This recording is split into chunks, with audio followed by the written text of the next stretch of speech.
말씀 느헤미야 4장 1절로 14절까지 말씀 한 절씩 교독해 올리겠습니다.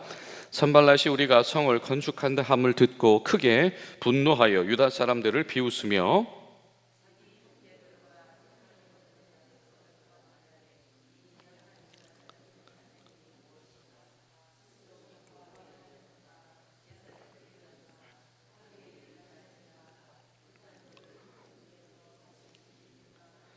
암몬 사람 도비아는 곁에 있다가 이르되 그들이 건축하는 돌 성벽은 여호가 올라가되 곧 무너지리라 하더라.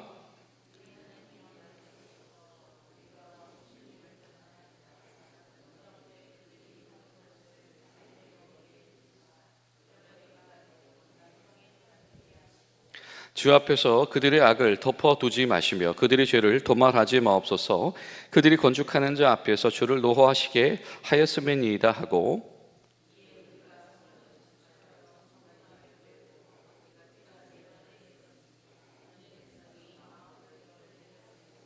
산발랏과 도비아와 아라비아 사람들과 암몬 사람들과 아스돗 사람들이 예루살렘 성이 중수되어 그 허물어진 틈에 메꾸어져 간다함을 듣고 심히 분노하여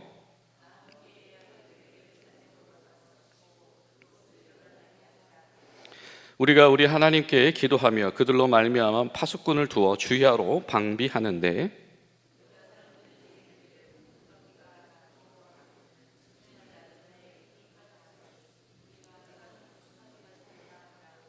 우리 원수들은 이르기를 그들이 알지 못하고 보지 못하는 사이에 우리가 그들 가운데 달려 들어가서 살육하여 역사를 그치게 하리라 하고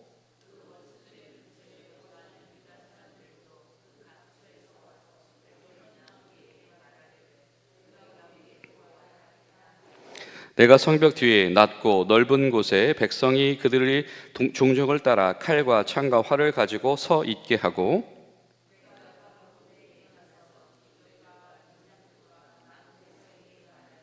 너희는 그들을 두려워하지 말고 지극히 크시고 두려우신 주를 기억하고 너희 형제와 자녀와 아내와 집을 위하여 싸우라 하였느니라. 아멘. 사랑하는 여러분, 오늘도 하나님께서 저 여러분 가운데 새 힘 주시고 우리가 마음을 품고 기도하는 그 지경들이 그대로 내버려 있지 아니하고 주님 안에서 다시 세워져 나가는 놀라운 역사, 놀라운 비전들이 끊임없이 진행되어 지시기를 간절히 소망합니다. 느헤미야를 읽다 보면 이 재건이라고 하는 것, 다시 세움이라고 하는 것, 이것이 영적인 것이 되든지 아니면은 실제적인 프로젝트가 되었든지 그 진행 과정에 있어서 중요한 두 가지를 배우게 됩니다. 하나는 바로 피로의 관리입니다. 이 어떠한 영적인 사건도 이 지속돼 가는 것이 결코 쉽지 않을 수 있다라고 하는 것이죠. 그렇기 때문에 그들이 겪고 있는 이 피로를 어떻게 관리하는가, 피로를 겪게 되는 이유가 많이 있죠. 외부로부터 오는 요인들, 저항들, 또 그로 인해서 발생하는 좌절들, 그리고 오래 지속하는 데 한계가 있는 어떤 지구력들, 이것은 영적인 사건도 마찬가지이죠. 이 필요를 어떻게 관리해 나갈 것인가 라고 하는 것이 한 가지가 있고요. 두 번째는 이 취약 요소를 판단하고 그것을 예방하는 일입니다. 모든 사람들이 다 역량이 똑같을 수가 없죠. 이 성벽을 짓는 사람들을 1에서 100까지 쭉 나열을 하면 1번부터 100번 중에서 누군가는 그 속도라든지 아니면 한 손에는 짐을 들고 한 손에는 창을 들고 그 역할을 수행하는 데 있어서 그의 수행 능력이 속도가 뒤처질 수도 있고요. 어떤 사람은 마음이 약할 수도 있고 어떤 사람은 여러 가지 어려운 상황 속에서 그 일을 감당하고 있을 수도 있습니다.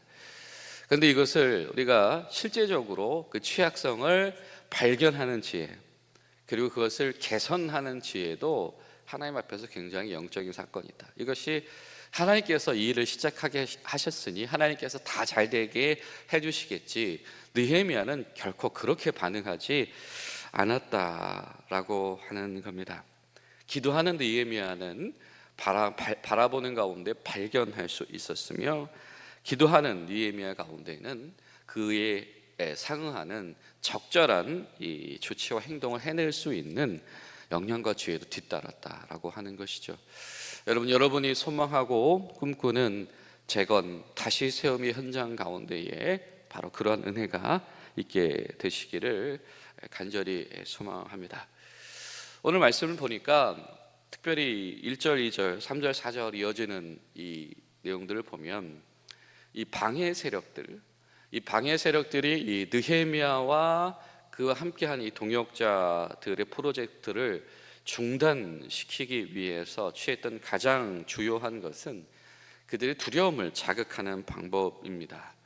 그래서 그들 가운데 영적인 피로가 생겨지게 하는 것이고, 그래서 낙담하게 하는 것이죠. 야, 그래봐야 되겠느냐.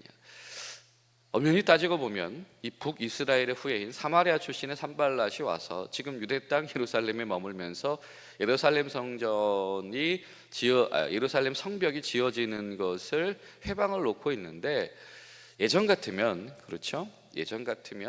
그 자존심 강한 유대 사람들이 무슨 소리냐고 이렇게 할 만도 할 텐데, 지금 최소한 그 인간적인 자존심의 어떤 형편조차도 어떻게 보면 무너져 있는 현실일 수도 있다라고 하는 겁니다.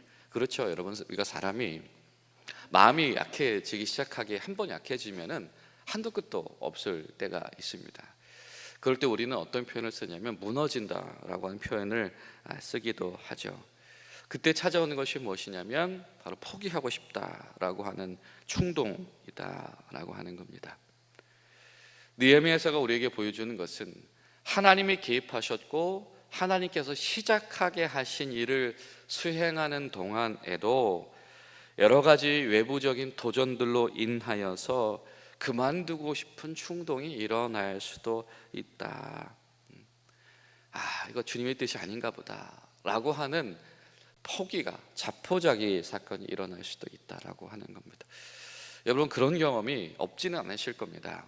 평생 신앙생활을 해오시면서 하나님께서 주신 마음을 가지고 그냥 이렇게 되어서는 안 되겠다, 정신 차리고 살려봐야 되겠다 라고 시도해 보지만 여러 가지 장벽에 부딪힐 때 안 되는가 보다 라고 이제 포기하게 되어졌던 그런 경험들이 아마 적지 않으실 거다라고 생각을 합니다. 근데 느헤미야서가 바로 그런 이들을 위한 격려의 말씀이다라고 하는 것이죠. 사도 바울도 갈라디아서 6장 9절을 보면 이렇게 말씀합니다. 우리가 선을 행하다가 낙심하지 아니하면 때가 이르게 될 것이고 때가 이르게 되면 거두게 될 것이다 라고 하는 겁니다. 수확을 볼 사람들은 어떤 사람인가? 때가 될 때까지 일하는 사람들이다 라고 하는 겁니다. 때가 될 때까지 일하는 사람들은 어떤 사람인가? 낙심의 사건이 찾아올 때에 선을 행하는 일을 멈추지 않는 사람들이다 라고 하는 것이죠. 여러분, 우리가 이 시간에 기도할 때에 하나님 우리를 좌절하고 낙심하고 중도 포기하게 만드는 장애들과 도전들이 있을지라도 우리가 그것을 그만두지 않을 수 있도록, 멈추지 않을 수 있도록 도와주시옵소서. 그런 마음으로 나아간 저 여러분들이 될 수 있기를 간절히 소망합니다. 그리고 8절, 9절 말씀을 보면 이런 표현들이 등장을 해요. 다 함께 꾀하기를 예루살렘으로 가서 치고 그곳을 요란하게 하자. 우리가 하나님께 기도하며 그들로 말미암아 파수꾼을 두어 주야로 방비하는데. 자, 지금 두 가지가 충돌하고 있습니다. 뭐가 충돌하고 있습니까? 밤낮으로 이 상황을 지켜내고 싶은 자들, 그리고 그것을 회방 놓고 싶은 자들이 이 충돌하는 현장이 바로 이 성벽 재건 공사의 현장이다라고 하는 겁니다. 여러분, 그렇습니다. 우리가 이 사단의 역사가 때로는 멀리 있지 않을 때가 있죠. 이게 뭐 무슨 영적인 사건이 막 비바람을 일으켜서 방해하고 막 그런 것이 아니고요. 이 사람의 마음이 나뉘어지는 것, 그렇죠? 사람의 언어와 언어를 통해서 낙심하게 만들고 또 마음이 약해지게 하게 만들고, 이런 것들이 사실은 굉장한 시험거리다라고 하는 겁니다. 바로 이것을 도발하는 거죠. 어떻게 하면 그들에게 수치심을 줄까? 어떻게 하면 그들이 중도 포기하게 할까라고 하는 것이죠. 바로 그런 시절이 찾아올 때에 그것을 좌시하지 않고 그 문제에 맞서는 사람이 있습니다. 그것이 바로 느헤미야다라고 하는 겁니다. 바로 그런 형편 당하는 이들을 위해서 기도하는 것이죠. 그리고 그런 사람들을 계속 찾아다니면서 격려하는 것입니다. 산발랏의 무리들은 북쪽에서 소란을 피우고요, 도비아와 아람 사람들은 남쪽에서 소란을 피우고요, 암몬 사람들은 이 동쪽에서, 또 서쪽에서는 앗돈 사람들이 아주 도발을 하고 있습니다. 아주 사방에서 공격을 하는 거죠. 이때 느끼는 심정이 무엇이겠습니까? 이렇게 아직 지금 다 성벽도 지어내지 못했는데 사방에서 공격하면 이거 어쩔 수 없이 당하는 거 아니야? 속소무책 아니야? 우리 역부족 아니야? 라고 하는 바로 그러한 시점이 찾아온다라고 하는 겁니다. 나의 동역자들이 역부족을 경험하고 있을 때 느헤미야가 행한 행동은 무엇이냐? 그것은 바로 기도하는 것이다 라고 하는 겁니다. 기도하는 것이고, 그리고 기도하는 것을 그치지 않고 할 수 있는 최선의 방법을 동원하는 것입니다. 그 방법이 무엇입니까? 그렇습니다. 경비할 수 있는 자들을 그 자리에 배치하는 겁니다. 우리가 싸워보지도 않고 우리가 겪어보지도 않고 미리 포기하지 말자라고 하는 것이죠. 그래서 일할 사람들은 일하고 이 사람들 지켜줄 사람들은 한번 맞서 싸워보고 라고 하는 역할 분담과 이 재배치를 그 가운데서 하더라라고 하는 것입니다. 이것은 서로 신뢰하는 가운데 일어날 수 있는 행동인 것이죠. 느헤미야는 하나님을 신뢰합니다. 그리고 자신과 함께하는 동역자들의 역량과 믿음을 신뢰하는 것입니다. 그리고 일하는 사람들은 누구를 신뢰하는 것이죠? 느헤미야의 판단력을 신뢰하는 것이고, 자기를 지켜줄 이 경비를, 군사들을 신뢰하는 것입니다. 또 군사들은 누구를 신뢰하는 것입니까? 느헤미야를 신뢰하는 것이고, 느헤미야와 함께 하시는 하나님을 신뢰하는 것입니다. 그러니까 이중, 삼중 이 세 겹줄의 신뢰의 관계가 지금 이 재건의 현장 가운데 형성되어져 있더라라고 하는 것이죠. 여러분, 저는 이것이 바로 교회의 모습이자 교회의 모델이다라고 생각을 합니다. 교회는 어떤 것인가? 이중, 삼중으로 신뢰 관계가 형성되어져 있는 것. 그래서 그 신뢰 관계 속에서 행동하고 재건의 사건을 일으킬 수 있는 것, 그것이 바로 교회다. 하나님을 신뢰하며 영적인 지도자들을 신뢰하며 사역을 맡은 이들을 신뢰하며 또 역할을 감당하고 있는 이들을 신뢰하며 나를 서포트하고 지지하고 있는 이들을 신뢰하며 이중 삼중으로 신뢰할 수 있는 것, 여러분, 그것이 바로 교회다라고 하는 것이죠. 여러분, 저 여러분의 교회가 그런 이중 삼중의 신뢰관계에 설 수 있도록 여러분이 같은 마음으로 기도하는 저 여러분들 되시기를 간절히 소망합니다. 그래도 한 가지가 있다라고 한다면 10절과 12절 말씀을 쭉 보면, 자, 유다 사람들은 이르기를 흙무더기가 아직도 많거늘 짐을 나르는 자의 힘이 다 빠졌으니 우리가 성을 건축하지 못하리라. 더 이상 못해요라고 하고 있는 것이죠. 우리의 원수들은 이르기를 그들이 알지 못하고 보지 못하는 사이에 우리가 그들 가운데 들어가서 살육하여 역사를 그치게 하리라. 끊임없이 지금 그 두려움을 도발하고 있습니다.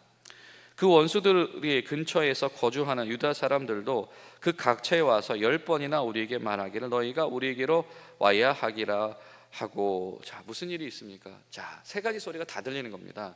첫 번째 뭐죠? 자, 아직도 할 일이 많은데 우리 못하겠어요, 이거 안 되는가 봐요 라고 하는 이런 중도 포기해야 되나 라고 하는 이런 이 피로골절의 소리가 들리기도 하고요. 두 번째는 겁주는 겁니다. 야, 니네 빈틈이 있을 텐데 그거 가서 우리가 이렇게 하면 너네 못 당해낼 걸이라고 하는 이런 도전이 있는 것이고, 세 번째 뭐냐면 우리 좀 도와달라고, 그쪽 끝났으면 우리 좀 도와달라고, 우리 먼저 도와달라고 하는 안에서 서러운 상호 가운데에 다급함, 나 먼저 도와달라고 하는 이런 다급함들이 있다라고 하는 겁니다. 아마 여러분, 우리가 이 응급실이라든지 아니면 우리가 요즘도 유행하고 다시 유행한다는 소식도 있는데요, 우리 코로나가 조금 유행할 때 팬데믹 사태가 했을 때에 많이 우리가 경험했던 건 뭐냐면 우리 먼저 도와달라고 하는 그런 거 아니었습니까? 나 먼저 봐달라고, 진단해달라고, 치료해달라고. 바로 그런 현장입니다. 뭡니까? 한편 또한 그때에 여기서 저기서 동시다발적으로 발생하는 영적인 필요, 하나님의 개입의 필요성이 이 재건의 현장 가운데서 있을 수 있다라고 하는 겁니다. 여러 가지 문제들이 쌓여져 가는 것이고, 문제가 하나만 찾아오는 것이 아니고 아주 동시다발적으로 누적되어 질 수가 있다라고 하는 겁니다. 한편 또 그때에 이곳에서 저곳에서라고 하는 것이죠. 여러분, 재건이라고 하는 사건은 바로 그런 위기를 넘어가는 사건입니다. 바로 그때에 이쪽에서도 저쪽에서도 발생하는 그런 위기들을 건너갈 수 있는 용기, 그리고 그곳에서 하나님 붙잡고 뚝심 있게 나아가는 믿음, 이것이 반드시 성도들 가운데 필요하다라고 하는 겁니다. 그런 이들이 취약 지점을 발견하기 위해서 애쓰는 것이고, 13절에 보니까 느헤미야가 어떻게 합니까? 성벽을 다녀보다 보니까 어떻게 해요? 뒤에 낮고 넓은 곳에 백성이 그 종족과 칼을 따라 창과 활을 가지고 서 있게 하고, 뭡니까?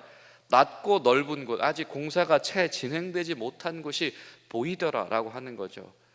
그러니까 여기서 이쪽으로 먼저 들어오겠네 라고 하는 판단을 할 수 있도록 하나님께서 인도하셨고, 그곳에 군사들을 배치하려고 보니까 이중삼정으로 배치를 했어요. 칼을 든 사람, 창을 든 사람, 그렇죠? 활을 든 사람, 아주 병력을 집중한 것입니다.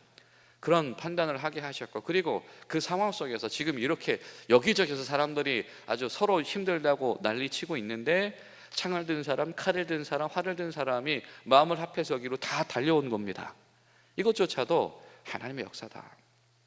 여러분, 우리가 하나님께 지혜를 구하며 우리의 취약 지점을 방관하지 않냐고, 하나님 이거 막아야 될 텐데요, 해결해야 될 텐데요 라고 주님 앞에 간절히 나아갈 때, 여러분, 그것을 막을 수 있는 때론 사람들, 때론 물질들, 때론 상황들을 하나님께서 우리에게 보내주실 줄로 믿습니다. 우리가 그런 마음으로 함께 기도하는 저와 여러분들이 될 수 있기를 간절히 소망합니다. 그리고 무엇보다도 중요한 것 한 가지가 있습니다. 그것이 바로 14절이죠. 느헤미야가 뭐라고 말합니까? 다른 것 생각하지 말고 진짜 두려운 것은, 크신 분, 두려워할 만한 분은 하나님밖에 없다. 이 말은 무엇입니까? 하나님 위의 것을 가지고 두려워하면서 중도 포기하지 말아라 라고 하는 것이고, 하나님을 두려워하지 않는 자들에게 뒤따라오는 소명이 있습니다. 명령이 있습니다. 그것이 무엇입니까? 너희 형제와 자녀와 아내와 집을 위해서 싸우라 라고 하는 겁니다. 너를 위해서 싸우라라고 말하지 않지요. 너희 형제를 위해서 싸우라고 합니다.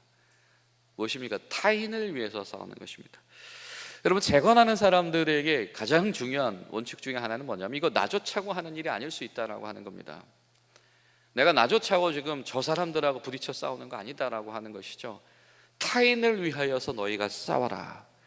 타인을 위하여서 싸우는 이들이 세워지고 섬겨질 때에 재건, 다시 세움이 일어날 수 있다라고 하는 겁니다. 여러분, 무너진 공동체가 왜 재건되지 못할까? 무너진 교회가 왜 다시 일어나지 못할까? 그 이면 가운데에서는 타인을 위해서 헌신하는 마음들이 무너져 내려 버렸기 때문입니다. 누구 좋으라고 이래? 내가 이거 해봤자 나에게 돌아온, 나만 소진되어져 버리고, 나만 소모되어져 버리고, 나만 손해 보는 것 같은데 라고 하는 이런 그 마음을 넘어설 수 있을 때에, 하나님 우리 교회건 사회건 나라건 바로 그때에 진정한 재건과 다시 세움이 일어나게 될 줄로 믿습니다. 기도하실 때, 하나님, 우리가 정말로 두려워할 만한 분이 하나님뿐이시란 사실을 인정한다라고 한다면, 우리 삶에 부서지고 무너진 것들을 다시 세우기를 위하여서 주님 앞에 기도하며 결단한다라고 한다면, 형제를 위하여서 헌신할 수 있는 마음을 우리 가운데 주시옵소서. 그런 마음으로 나아가는 저 여러분들 되시기를 예수님의 이름으로 축복합니다.